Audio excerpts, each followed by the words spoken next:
అనకాపల్లి జిల్లాలో ఓట్ల లెక్కింపునకు అన్ని ఏర్పాట్లు పూర్తి చేసినట్లు జిల్లా ఎస్పీ మురళీకృష్ణ తెలిపారు. కౌంటింగ్ రోజు తీసుకోవాల్సిన జాగ్రత్తలపై నర్సీపట్నంలో ఓ ప్రైవేటు హోటల్లో వివిధ రాజకీయ పార్టీల ప్రతినిధులతో కలిసి ఆయన అవగాహన సదస్సు నిర్వహించారు. జూన్ 6 వరకు ఎలాంటి ర్యాలీలు, ఊరేగింపులకు అనుమతులు లేవన్నారు.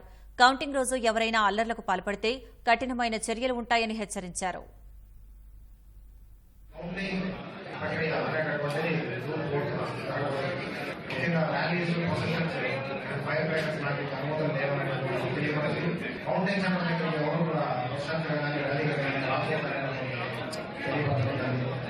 ఎవరైనా ప్రయత్నం చేస్తే చర్యలు తీసుకున్నారని కౌంటింగ్ సెంటర్ దగ్గర ప్రత్యేకమైనటువంటి బందోబస్తుని 4 మేయర్స్ లో ఏర్పాటు చేయడం.